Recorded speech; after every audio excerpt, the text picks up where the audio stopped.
Roberto Schwartz e Maria Silvia Carvalho Franco.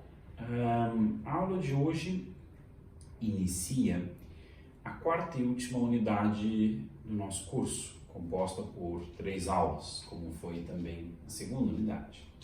Então estamos já entrando na reta final da disciplina de pensamento político brasileiro. E o eixo que organiza esta unidade, como eu já adiantei antes, é um eixo, por assim dizer, metodológico. Vamos discutir as principais formas de pensar o pensamento político brasileiro e de pensar, como sugere o título de um dos textos que nos ocupará hoje, o lugar das ideias num país da periferia do capitalismo, como é o Brasil.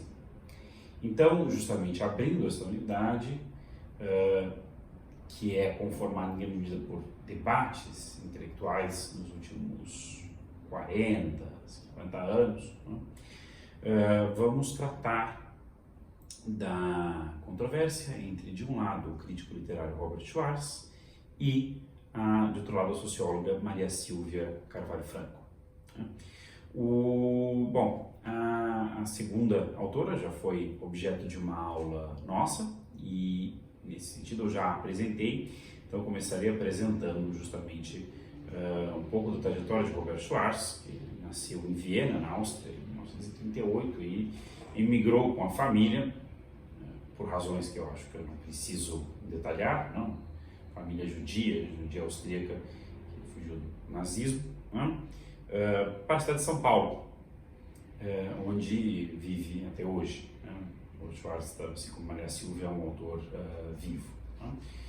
Se formou em Ciências Sociais e em Literatura pela Universidade de São Paulo,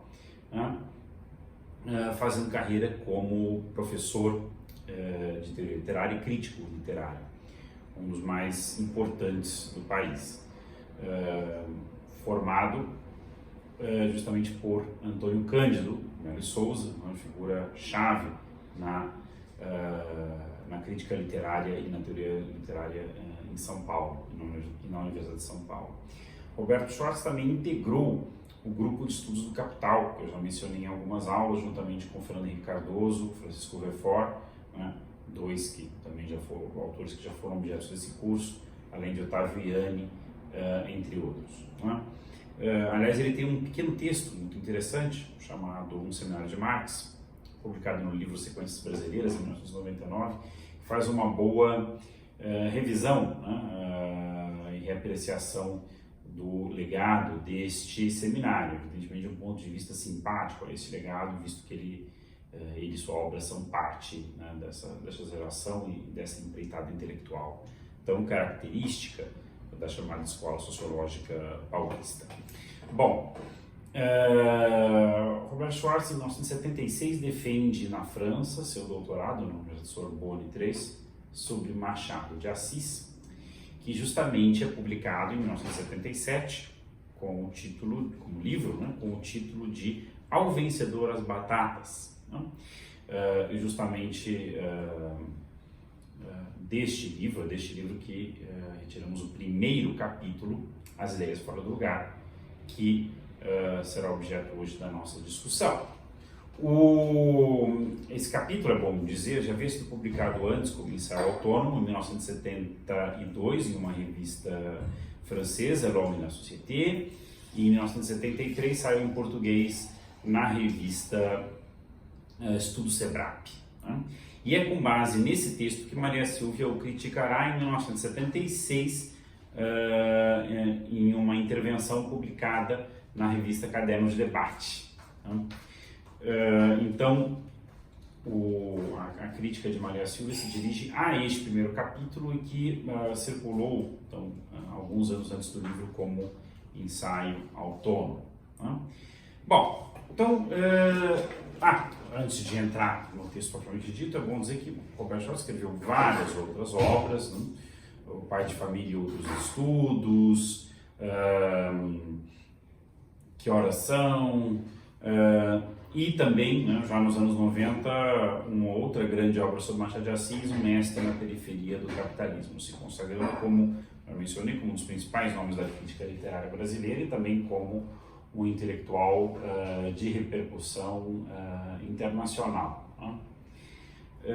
Bom, então, passando mais diretamente ao texto, vou primeiro caracterizar um pouco da empreitada intelectual por trás do livro, O Vencedor das Batatas, como ela se relaciona, inclusive, com a obra anterior de Antônio Cândido, né? De certa maneira, a continua uma determinada direção, para depois entrarmos mais diretamente no ensaio, né? No primeiro capítulo, As Ideias Fora do Lugar, e em seguida podemos discutir a crítica que faz dele Maria Silvia Carvalho Franco. No seu texto, As Ideias Estão no Lugar. Você já vem aí uma clara contraposição, as ideias fora do lugar, as ideias estão no lugar, já bem plasmada nos títulos, né? Os dois textos. Bom, o livro, como eu mencionei, é dedicado à obra de Machado de Assis, né? Um grande escritor brasileiro do século XIX, né? Em geral considerado o maior romancista brasileiro, Joaquim Maria Machado de Assis. O que é interessante é que ele procura tomar Machado de Assis como um autor que conseguiu, de uma maneira ímpar no século XIX, unir forma literária universal e conteúdo local.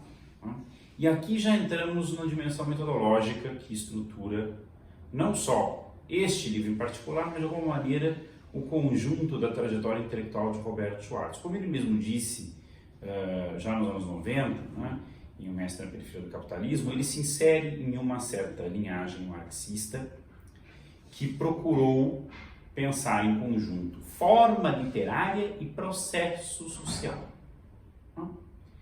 E esta linhagem ele aponta, né, os autores que o inspiram: Georg Lukács, nós já vimos com Carlos Nelson Coutinho na aula passada, Bertolt Brecht, Walter Benjamin e Theodor Adorno.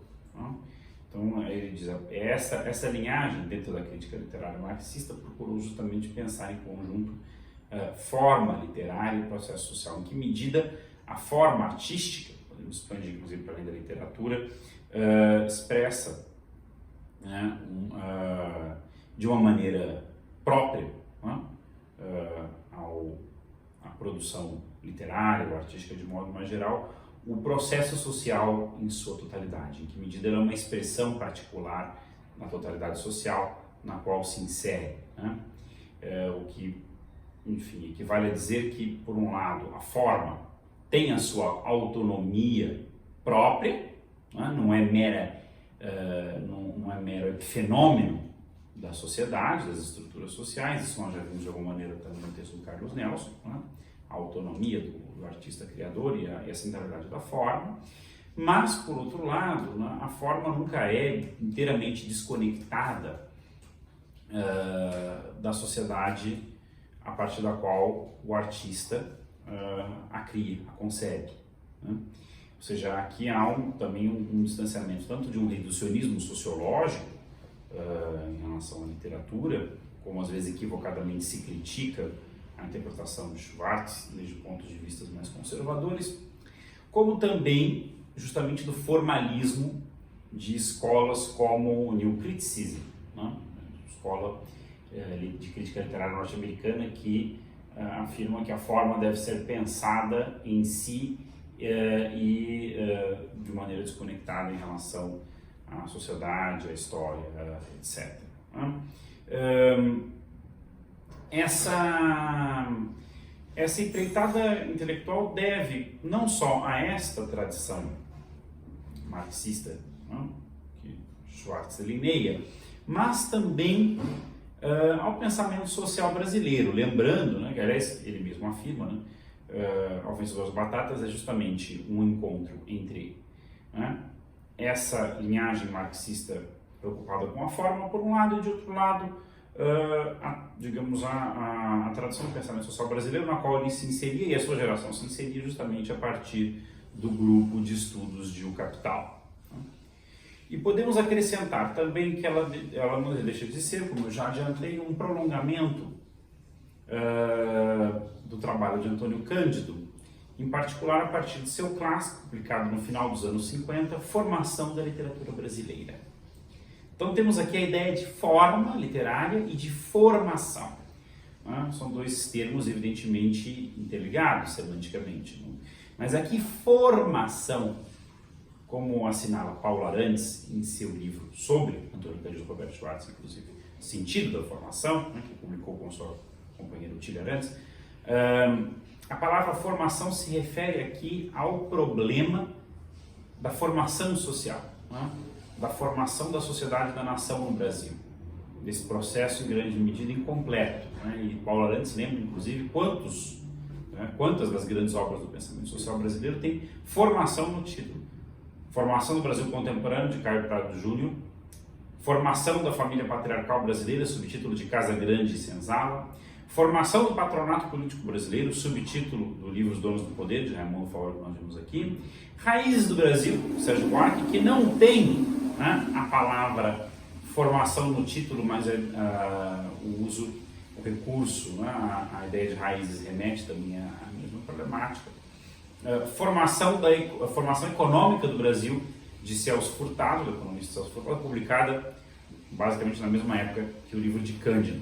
Então, digamos, a crítica literária de Antônio Cândido se insere nessa tradição da busca da formação, ou seja, de compreender em seu conjunto, sua totalidade, a formação da sociedade brasileira e em sua particularidade, ao mesmo tempo em sua inserção em processos mais gerais, né?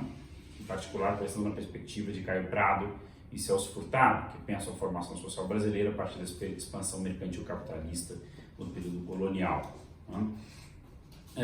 Mas aqui formação tem um duplo estatuto, é tanto um objeto, né, de análise como um horizonte normativo, ou seja, existe uma preocupação também valorativa com a consolidação ou a concretização de algo ainda em processo, a Constituição da Nação Brasileira.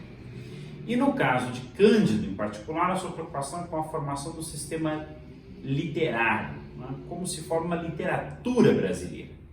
Ainda que o processo de consolidação econômica da nação brasileira, como apontam tanto o Prado Júnior como o Furtado, não se completa até o século XX, talvez poderia dizer que nunca se completou, dada a reiterada dependência da economia brasileira, etc., Cândido argumenta que um sistema literário sim se formou no século XIX. Então ele pensa dois momentos dessa formação, o arcadismo e o romantismo, no qual se teria formado um sistema literário. O que deve se entender por um sistema literário? O conjunto de um lado, produtores culturais, produtores literários, artistas, editores, no outro polo, um público leitor, né? um mercado editorial, né? E também um conjunto de obras e um certo cânone estético. Né? Então isso começa a se formar no arcadismo justamente quando, né, os primeiros laivos de autonomia ou separação da metrópole se esboçam, né? Justamente a partir do arcadismo mineiro, né? Que culmina na famosa Conjuração Mineira, passando pelo período da independência, culminando no romantismo e na obra de Machado de Assis. Então podemos dizer que o Roberto Schwartz, como lembra o professor Bernardo Recupero em seu artigo Roberto Schwartz e seus críticos, de 2013, Roberto Schwartz parte de onde Cândido terminou, onde Cândido termina, né, na obra de Machado de Assis.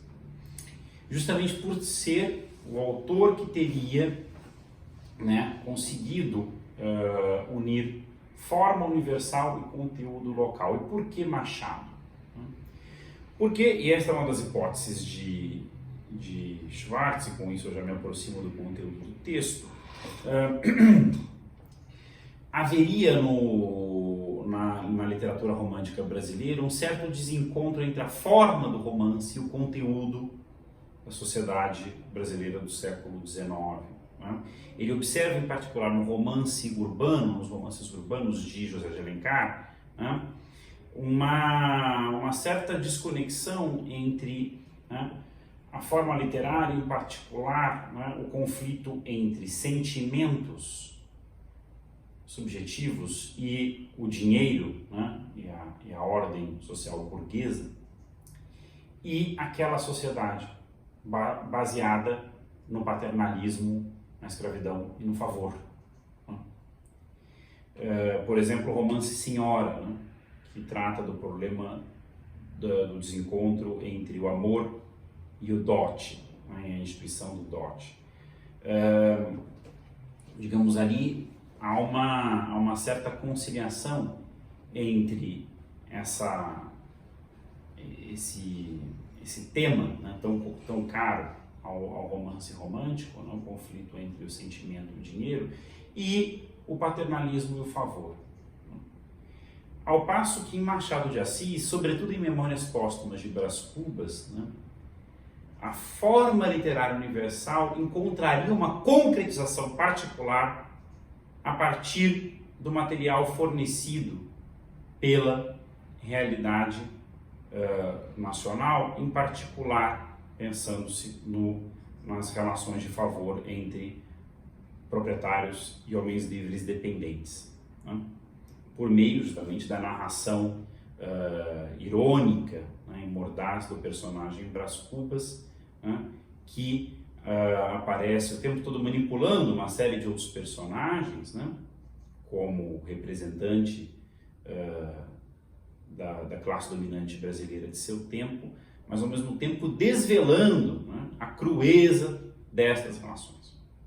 Então, este é o argumento central do texto e da análise que Schwartz faz de Machado de Assis, mas justamente para introduzir essa problemática e essa interpretação, o crítico literário achou por bem dar um passo atrás e pensar o problema mais geral da relação entre as ideias importadas da Europa, né, e a realidade da sociedade escravista brasileira do Império, do século XIX. É aqui que ele adianta o argumento da famosa noção das ideias fora do lugar. E por que fora do lugar?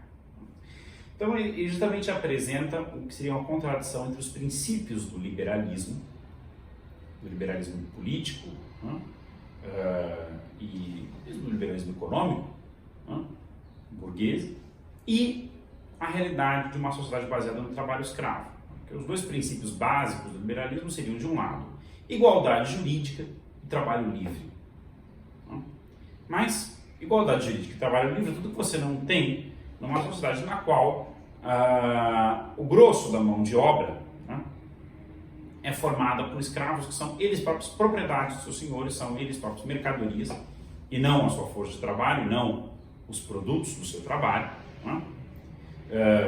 Também, evidentemente, são mercadorias, porque a escravidão moderna é criada para produzir mercadorias, a restauração da escravidão no período colonial moderno se dá em função da produção de mercadorias, e isso a diferencia da escravidão na Roma antiga, na Grécia antiga, em grande medida, mas você não tem ainda, quer dizer, a figura do trabalhador livre, pelo contrário. Né?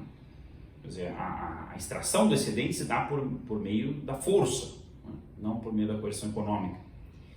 Então, há aí uma tensão, há aí uma contradição entre o liberalismo e a escravidão. Mas por que então o Estado brasileiro pós-independência adota as formas liberais? Né? Justamente, segundo Schwartz, por uma necessidade própria inserção da sociedade brasileira no capitalismo mundial. Ou seja, esta classe dominante escravocrata, ela produz para o mercado mundial, ela produz para o mercado externo. Portanto, ela está inserida nas relações de circulação próprias do livre comércio que caracterizava o capitalismo do século XIX. Nesse sentido, a adoção de instituições liberais era uma necessidade, inclusive, para a sua relação com o mundo, né, com o capital britânico, etc., e também das relações entre os membros da classe dominante, entre os grandes comerciantes e fazendeiros, entre os fazendeiros, ou seja, eram relações necessariamente baseadas no contrato, relações contratuais. Né? E as relações contratuais são historicamente moldadas e moldam, né, também o ideário liberal. Portanto, o Estado que aqui se instituía precisava adotar instituições liberais, ainda que estas estivessem em contradição com a conservação daquela ordem social ligada pelo período colonial, baseada na escravidão.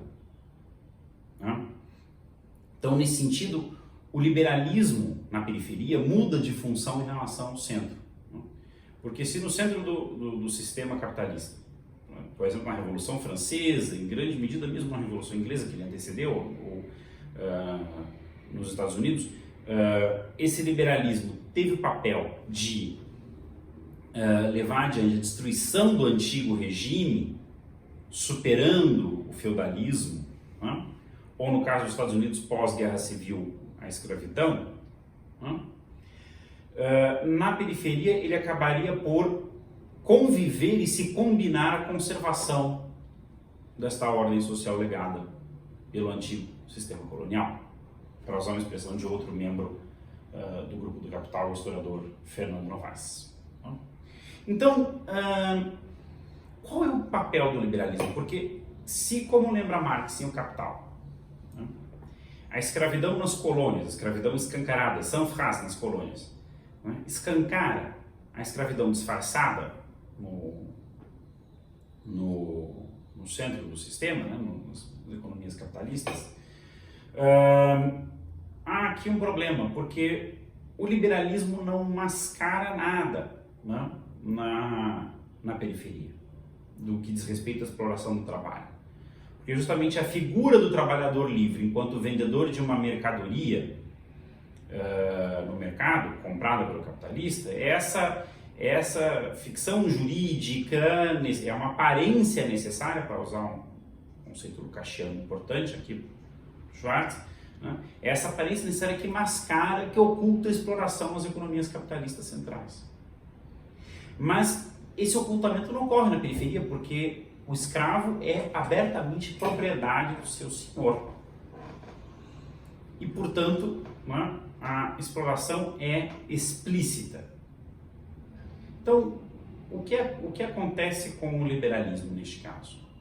Argumenta Roberto Schwartz que o liberalismo deixa de ser uma ideologia no sentido de falsa consciência,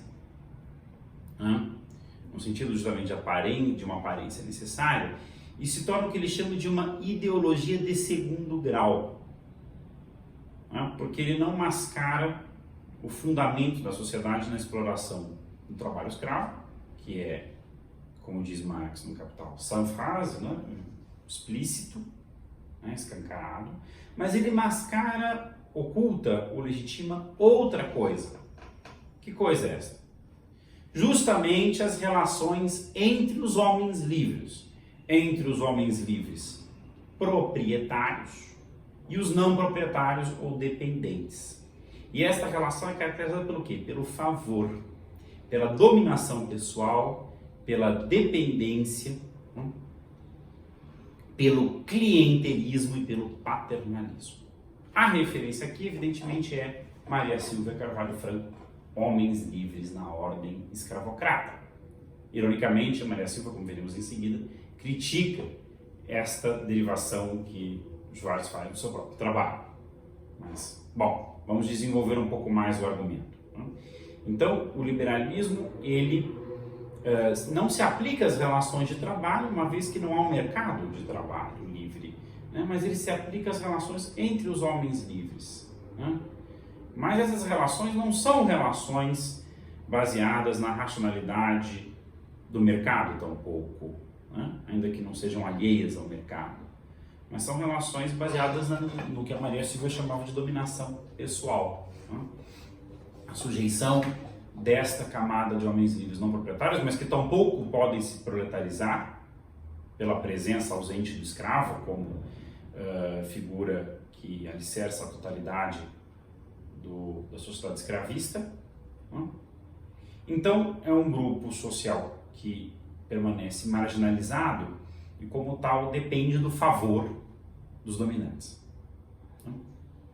E é justamente a estas relações que o liberalismo dá uma aparência de universalidade de cidadania, onde a cidadania não existe, onde impera não a universalidade dos direitos, mas o particularismo do clientelismo, das relações de favor. E, ao mesmo tempo, o liberalismo serve como signo de distinção do homem livre e pobre em relação ao escravo, ou seja, ele não é coisa, ele é um ser humano, ele é detentor de direitos, embora na prática não o seja.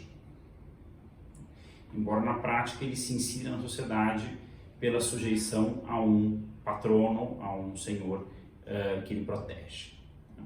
E de fato a literatura de Machado de Assis é cheia dessas figuras.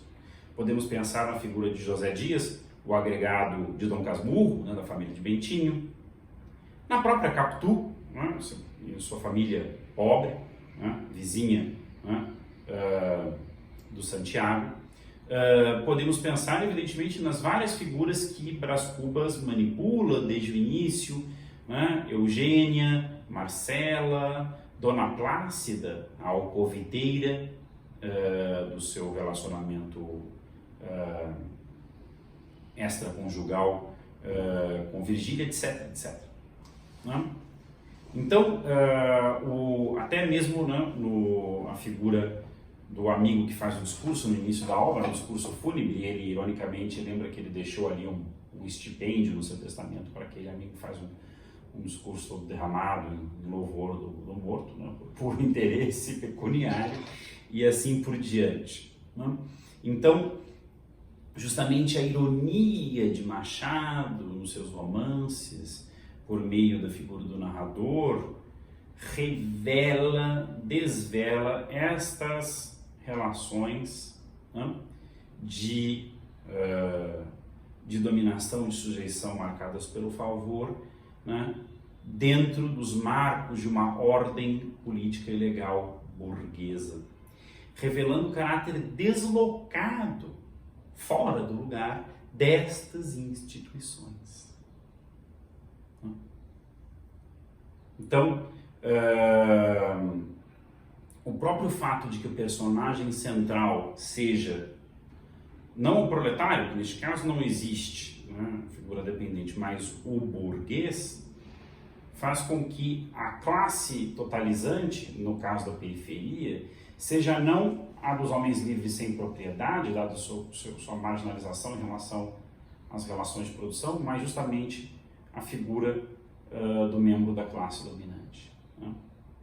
Mas que na sua atitude manipuladora revela todo a falsidade, né, da sua ideologia e, nesse sentido, aquilo que Roberto Schwartz chama de sua desfaçatez de classe, né?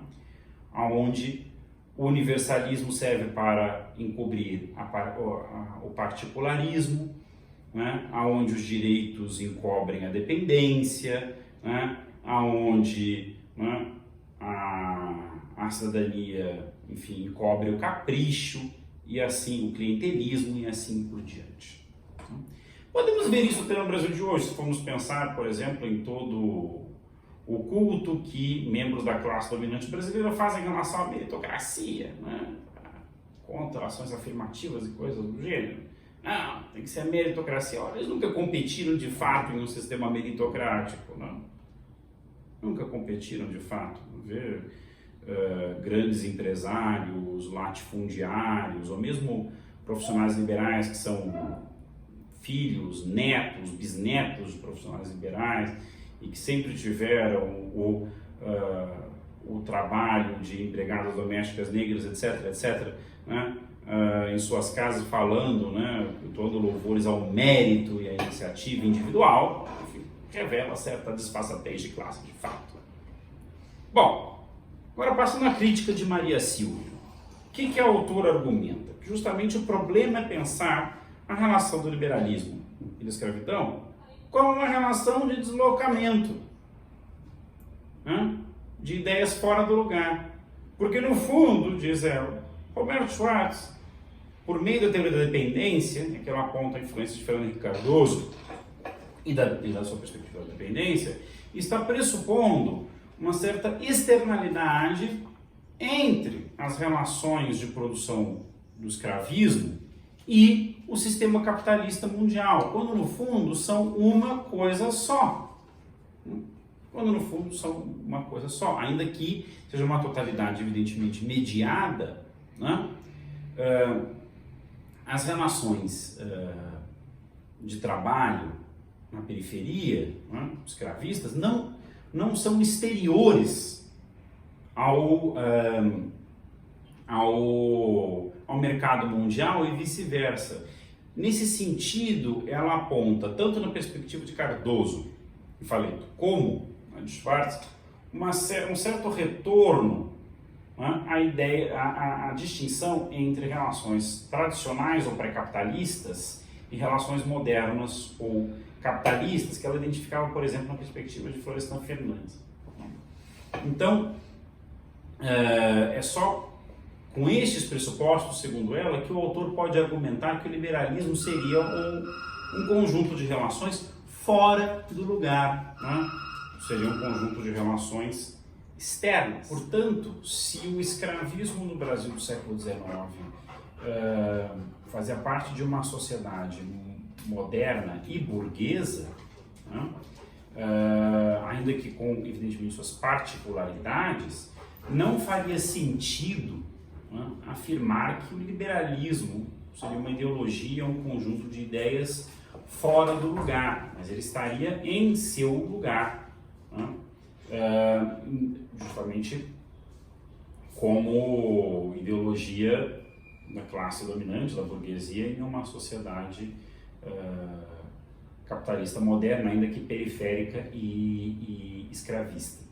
Então, por meio de Schwartz, ela também faz, como chama a atenção o professor Belaman Cooper, um artigo que eu já mencionei, faz uma crítica à teoria da dependência de Fernando Henrique Cardoso e Enzo Faleto, e o modo pelo qual os autores pensaram as relações centro-periferia. Né? Não haveria, portanto, na perspectiva de Maria Silvia, uma autonomia das relações de produção escravocratas enquanto um modo de produção distinto do capitalismo. E nesse sentido, uma consequência que a autora enfatiza ao final é de que justamente a ideia de que o liberalismo seria um conjunto de ideias, uma ideologia uma ideia fora do lugar, né, na perspectiva de Schwartz, seria de que o liberalismo teria, né, um papel ainda progressista e emancipatório em relação a essa sociedade escravocrata. Né? Ou seja, de que o desenvolvimento do capitalismo, né, teria ainda um papel progressista a cumprir, no fundo. Né? Portanto, ela está querendo assinalar, né, a ideia de que o capitalismo, de que ele não tem nesta sociedade um papel progressista, ela já é uma sociedade capitalista. Né? E o desenvolvimento do capitalismo significaria, inclusive, e portanto do próprio liberalismo como sua ideologia própria, né, implicariam, né, um aprofundamento, inclusive, das características de exploração, opressão, subdesenvolvimento próprias a estas sociedades. Né? É interessante que a crítica de Maria Silvia se aproxima em alguma medida também de uma crítica desenvolvida mais tarde, já nos anos 90, pelo professor Alfredo Bossi, outro crítico literário da USP, aliás, numa coletânea de ensaios chamada Dialética da Colonização, em que ele tem um capítulo chamado Escravidão entre dois liberalismos, né? Em que ele procura mostrar que essa tensão entre liberalismo e escravidão, que aponta Schwartz, é mais própria do final do século XIX, quando, né, a elite imperial, a classe dominante brasileira, se divide entre, de um lado, aqueles que questionavam o trabalho escravo com base no horizonte da racionalização burguesa e, por outro, aqueles que se aferravam à instituição do trabalho servil. Mas que no momento anterior, na primeira metade do século XIX, o grosso da elite imperial não via qualquer contradição entre o liberalismo e a escravidão. Inclusive porque o fenômeno parecido se dava em outras sociedades baseadas no sistema de plantation, como, por exemplo, é o caso da sociedade do sul dos Estados Unidos meridional. Como se sabe, os estados do sul dos Estados Unidos tinham um sistema de plantation baseado na produção algodoeira e recorreu ao trabalho escravo, e se aferraram tanto a essa forma de produção que levaram o país a uma guerra civil sangrentíssima. E eles todos se consideravam, via de regra, liberais. E defendiam a escravidão como argumentos liberais. O que não é estranho ao conjunto da tradição do liberalismo. Se formos pensar em John Locke, que era ele próprio sócio de uma sociedade de comércio de escravos, de uma sociedade de colonização e de tráfico negreiro, ou o economista Jean-Baptiste Say, já no século XIX, o próprio Adam Smith, no final do século XVIII, não era contrário à escravidão, etc. Ou seja, Bose procura apontar de uma maneira até mais ou menos parecida com a de Maria Silvia que não havia, portanto, contradição entre liberalismo e escravidão. Em menor medida, Coutinho também, na época da publicação dos textos Schwartz, como nós vimos, assinala algo parecido, ou melhor dizendo, ele aceita até certo ponto a noção de Deus fora do lugar do Schwartz, mas aponta que após a abolição da escravidão, quando a sociedade brasileira começa a se tornar plenamente capitalista, diminuiria esta contradição, ou esta distância, esse deslocamento entre as ideologias, as ideias e o processo social em seu conjunto. Roberto Schwartz, em entrevistas posteriores, assinala a ironia de ter sido criticado dessa maneira para Maria Silvia, sendo que ele partiu dela e da própria tese do favor. Mas como nós já vimos, não é de todo disparatada a crítica, pensando-se na obra Homens Livres na Ordem Escravocrata, uma vez que a autora enfatiza o caráter capitalista daquela formação social baseada no trabalho escravo. Então há aqui em Schwartz uma certa combinação do conceito de favor, para pensar as relações entre homens livres e, enfim, proprietários e não proprietários, retirada da Maria Silvia, com também a teoria da dependência de Fernando Henrique Cardoso e Enzo Faleto, e o modo como estes pensavam a relação entre centro e periferia. Bom, o conceito continua sendo bastante polêmico, e há toda uma outra tradição, porque esse debate entre Maria Silvia e Schwartz está em grande medida dentro dos marcos do marxismo, de uma certa tradição marxista, em diálogo aí com o legado do Grupo de Estudos do Capital, da USP. Mas há uma outra tradição para pensar essa relação entre ideias e lugar, entre ideias universais e lugar periférico, que podemos tomar como referência a obra do crítico literário Silviano Santiago, publicada ainda antes do livro de Schwartz, em 1971, que desloca o olhar e procura pensar como não haveria contradição entre o lugar e as ideias, na medida em que, partindo do conceito Foucaultiano de discurso, todas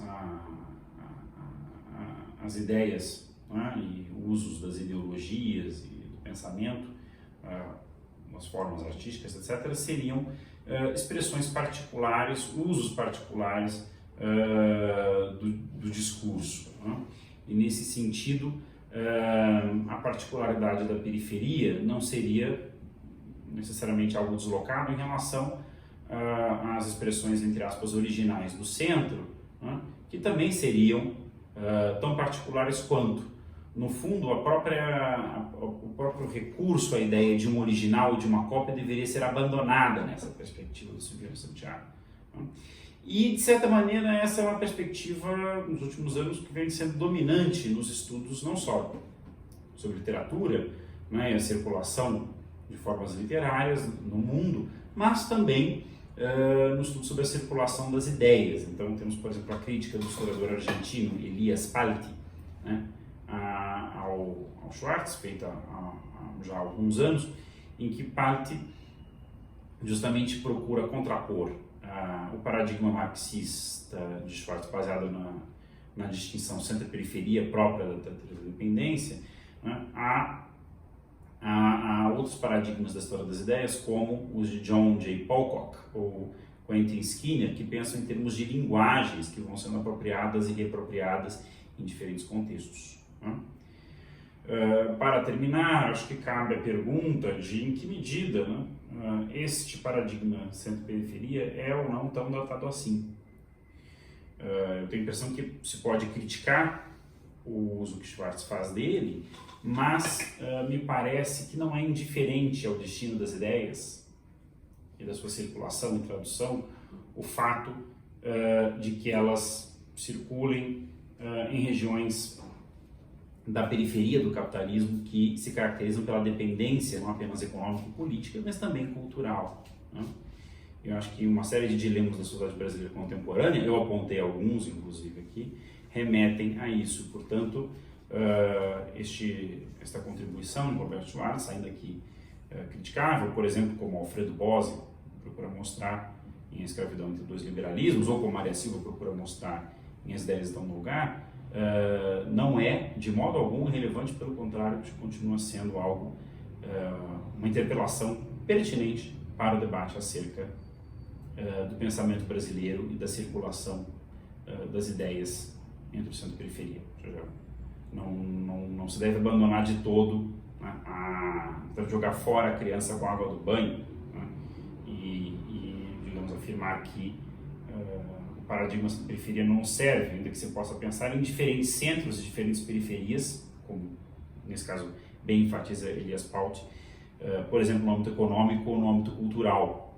Os Estados Unidos, por exemplo, ainda que já no início do século XX fosse uma sociedade claramente dominante do ponto de vista econômico, era ainda em grande medida importadora de ideias, e seria pelo menos até quase a Segunda Guerra Mundial. Bom, para terminar, deixo aqui algumas recomendações de leitura.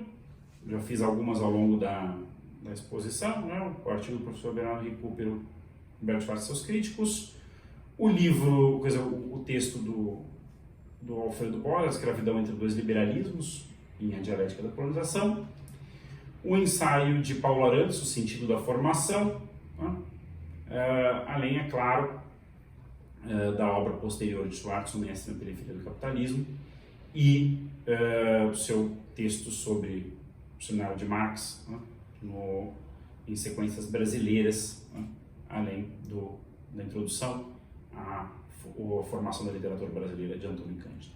Na próxima aula, deslocaremos nosso olhar para um outro debate, desta vez entre Vanderlei Guilherme dos Santos e Bolívar Lamonier, não mais um debate paulista, mas um debate, digamos, carioca-mineiro, em torno, de novo, do liberalismo e da sua relação com o chamado pensamento autoritário brasileiro. Mas este é um tema para a próxima aula.